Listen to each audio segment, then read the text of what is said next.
Welcome to the podcast, Amazing Tales from Off and On Connecticut's Beaten Path. And I'm your host, Mike Allen. Virtually everybody's been inside a library. I'm sure you have been too. So not much need to orient you to the topic of this week's show, libraries. But the thrust of the discussion is not only that the first public library in the entire country opened in Connecticut, but until then, access to knowledge in this country was confined to those who had the financial wherewithal to buy a membership in one of the subscription libraries. Well, here to tell us all about this incredibly important change in our country's development is the director of that first library, Karen Goodell, who's with the Scoville Library in Salisbury. She's going to be along in just a moment with our story. This week's trivia question: the call letters for this illegal pirate radio station were CFR. Where was the Connecticut team running the station that made history for their incredible broadcast in 1973? Stick around after the main program for the answer, because then you're going to know the topic for next week's show.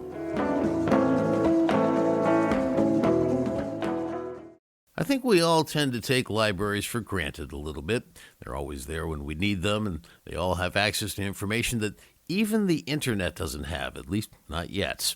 Now, my wife's the library director, so I do have insights into the incredible array of information they offer, maybe more insight than you do.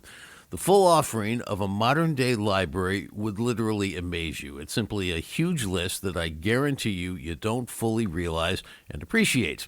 Well, having said that, it's important to note that Connecticut led the way in the U.S. with starting the idea of publicly funded libraries. And until the Scoville Library in Salisbury began operations, in this country you had to pay a membership fee for access to a subscription library. Well, here to tell us the story of how all this came about is Karen Goodell. Karen's the current director and steward of the nation's first publicly funded library, the Scoville Library in the extreme northwest corner of the state. So, Karen, it's a pleasure to speak with a professional librarian about the topic of libraries, because they are so important and have been so important to how society has developed, not just, of course, here in the United States, but around the world. But your particular library, the Scoville Library in Salisbury, holds the distinction of being the very first publicly funded library in the country. Didn't start off that way, and we'll get into all that, but let's maybe just start off talking about your views about what libraries did for society, back in the 16, 17, 1800s, when, books weren't really plentiful and these libraries started coming around. What were their role at that point in time? Libraries way, way back in the day, as you know, most of them were membership libraries. People paid a small fee, but it gave them access to information. It was a way to distribute knowledge. Many times, of course, it was people from more elite families, but as time went on, the libraries did serve to sort of level the playing field, I guess, and give access to a greater number of people to the books and information. So they were, really very important. For the most part, you probably think the collections back in those days were mostly religious in nature. But we do find, and we still have some of those collections in our possession from the very first library that was here back in the 1700s. And they were also about things like, of course, history and travel and biographies. So it was a lot more robust than you might think. So you've kept some of those books from the earliest days. Well, yes, we do. There's 119 titles from the original library in Salisbury, which was started by a man named Richard Smith, and then from the Caleb Bingham Library, which is the one that gives us our little claim to fame, and we still have 61 titles in our collection at the library. Now, when you talk about, for example, the distribution of knowledge, and let's focus for a second on these subscription libraries and why this was so important. When the printing press came around, the first book, of course, that was published was the Bible, and it was the first mass production of knowledge and information other than troubadours and minstrels going around and singing the news to people. And so libraries kind of stepped in and filled in this role. And at first, there weren't a lot of authors publishing books. I mean, it wasn't like we had Barnes and Noble back then. And so libraries really were the central repository, weren't they? Yes, absolutely. And particularly where we are here in the little northeastern part of the country, and particularly around where we are in Connecticut, there's many libraries here that have been here since the 1700s. Now let's talk for a second about this guy, Richard Smith. So this is back in 1771. So this is before the Revolutionary War. And he runs a blast furnace, which was not unusual for that area of the state of Connecticut, the Northwest Hills with all that iron ore. He came up with this concept to say, look, I'm going to buy 200 books from London, which was a lot of money back then. But I'm going to need some subscription help from, a few people. And I guess about 36 people joined up with him. Is that the story? Yes. There are about 39 residents, and Smith brought 200 books from London. And so for a very modest fee, they could come to the library. There were several times a year to take out, I think they could take up to 3 volumes at a time. And then, return them at the next period when the library was open. And I mean, my wife, as we've talked about, is in the business, and I know she has to keep her library open all the time. Back with Richard Smith's library, though, that was only open 4 times a year, the third Monday of every third month. So there was only 4 times you could even go to this library. Exactly, yeah. So at that point, there was still very limited access, even for the people that could afford to pay the membership fee. Now, one of the things I want to sort of touch on is that, libraries then and today, there's still actually a lot of similarities because it wasn't even in the earliest days just books. Libraries today are great meeting places for communities, and they were back then too, weren't they? Absolutely. And that's one thing. The Scoville Library, when it was first built, which was it was completed in 1894, the library was actually the cultural center of town. It had an auditorium where they hosted concerts and plays, other events.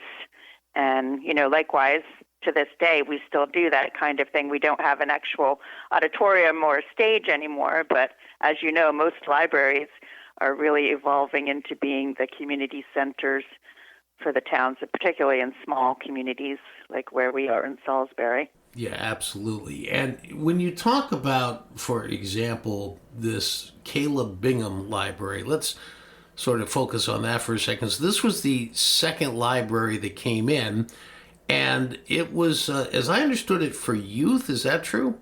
That's true, yes. So Caleb Bingham grew up in Salisbury, and then he moved on to Boston, where he was a bookseller and actually became, if I'm not mistaken, one of the founders of the Boston Public Schools. So he had an interest in education, and he wanted the youth in his hometown to have access to books and to reading. And so he took it upon himself to donate some books from his bookstore to the town of Salisbury to open this Caleb Bingham Library for Youth. And that was in 1803. At town meeting on April 9th in 1810, the town voted to draw from the town treasury the sum of $100 to help keep the library going. That's where we become the first publicly funded library in the country. We were the first to have a tax appropriation specifically for the support of a library. Can you try and characterize the significance of what that $100 donation meant for the United States in terms of libraries? I think it was significant in general that the town saw value in having access to books and reading for its community, and particularly because it was for children and for youth. And, placing value in educating the young people in the town, I think that's incredibly important. And it also really marked the big change, the sea change in the United States in terms of libraries no longer being for the privileged few who could afford them, but now the public was going to start having access, correct? Right, exactly. And I think that's sort of, like you said, there was sort of this evolution towards libraries becoming more of like a philanthropic venture for people, obviously still from elite families. Wealthy families were usually the ones that were opening these libraries, but libraries were sort of like missionaries. I mean, that's what people viewed them as, and bringing civilization and education to more people. Now, anybody who's driven through downtown Salisbury has seen the Scoville Library. It's a stunning architectural just monument. And it's interesting, the Scoville family was the one that donated all the money, right? I guess it was Jonathan Scoville left $12,000, which was a ton of money back then, in his will to get it going. And one of his relatives, I guess, Grace Scoville, put the tower clock in. Can you tell us a little bit about this? Jonathan Scoville, as you said, he gave the $12,000. He had a brother named Nathaniel who had several daughters, and Grace was one of them. And Grace gave the money for the tower clock, which is really unique itself because the tower clock is the only one that we know of in the country that plays the Parsifal sequence. But I will tell you, unfortunately, right now our tower clock, the clock is going, but the chimes have been out of commission for about a year now, which is sad. But we're working on it. It's really difficult to find someone that can repair that type of thing. It takes time. But the original building was built in the Richardsonian Romanesque style. The actual architects, though, were a firm called Stone Carpenter and Wilson. They're out of Providence, Rhode Island, and they designed some of the buildings on the campus of Brown University. Many people, when they come to the library, and I think this is true of a lot of the libraries in the area, they always ask, what was this before it was a library? They often think that it was a church or some other sort of, facility, but it was always a library. And I think it's important to note, too, these libraries were designed to be very welcoming, to feel homey, so that people would feel comfortable coming here and, spending time reading and gathering. So let me also say that in your reading room, apparently over the fireplace, there is a stone carving from England. Can you tell us the backstory for that? Yeah, so the stone carving is from the 1400s, and it came from the Salisbury Cathedral in England, and it was gifted to the library as sort of, I guess, a sister city, Salisbury, England, and Salisbury, Connecticut. It's been hanging there for all this time. It's a beautiful piece. Now, I understand that despite the fact that you are technically a publicly funded library and receive money from the town, that you still also receive, I don't know exactly what proportion of your revenue, from private donations. Is that true? That is true. We get about a third of our funding from the town, and the rest of it is through donations, fundraising, investments. And I think that's typical of many association libraries in Connecticut. And it's one of the things we sort of make an effort to educate the public, because people automatically assume if you're a public library that you're a municipal library, but that's not always the case. Yeah, there are big differences there in funding. You're absolutely right.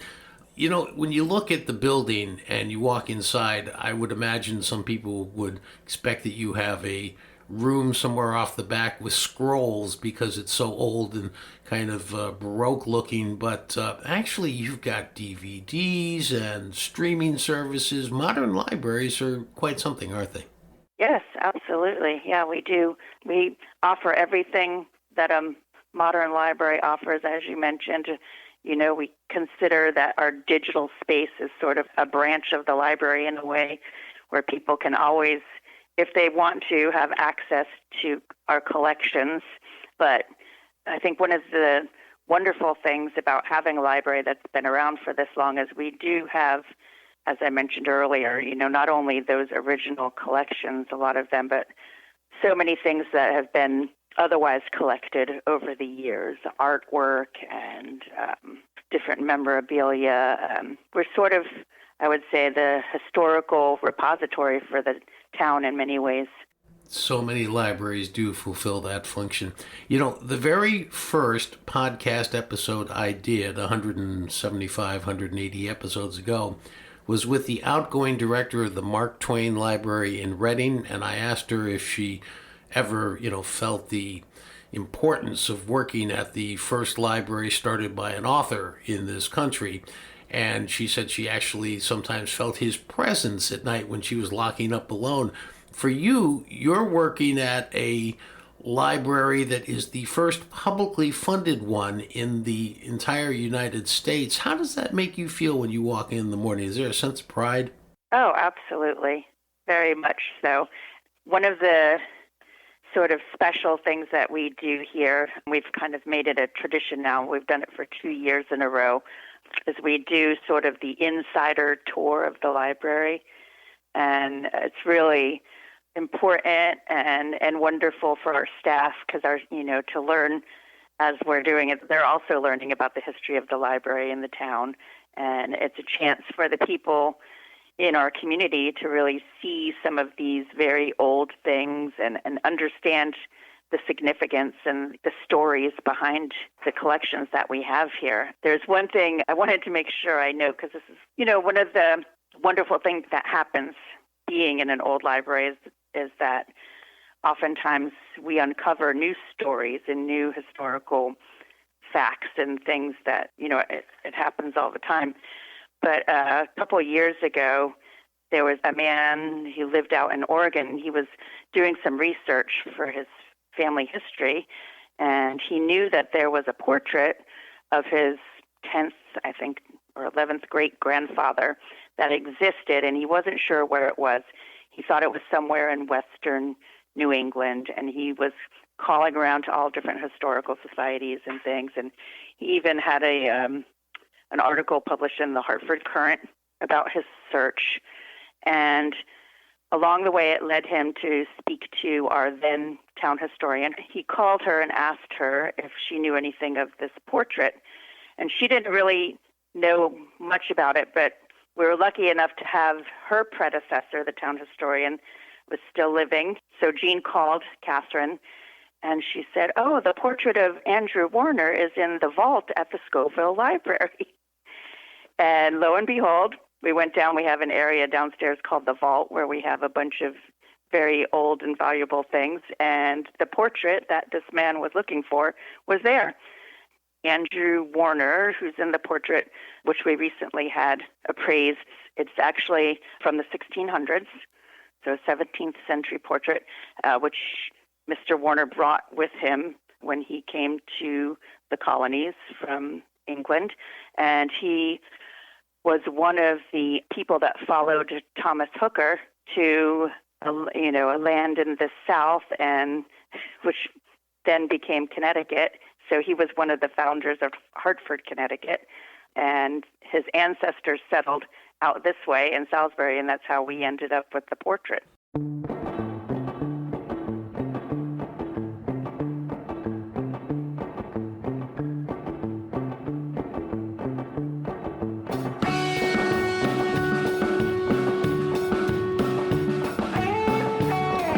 Well, that wraps up this episode of Amazing Tales from Off and On Connecticut's Beaten Path. I can tell you from doing this podcast that only certain information is online on the internet, and that is only the information that's been digitized. Many libraries have books, documents, and records that aren't available online, and if you want to get a full picture of many topics, there's simply no substitute for a visit to your local library. I want to thank our guest for today's program. She is Karen Goodell, director of the Scoville Library in Salisbury. The answer to this week's trivia question, the question was, the call letters for this illegal pirate radio station were CFR. Where was the Connecticut team running the station when they made history for their incredible broadcast in 1973? Well, the answer is CFR stood for Concert Free Radio. And the Connecticut team behind this enterprising activity broadcast from the largest music concert in U.S. history at Watkins Glen in upstate New York with 600,000 persons in attendance. Next week on Amazing Tales, we're going to speak with the chief engineer for that station who was there and today remains the chief engineer for some of this state's largest radio stations. Amazing Tales from Off and On Connecticut's Beaten Path is a production of True North Associates, LLC. This is Mike Allen. Be safe and please stay healthy.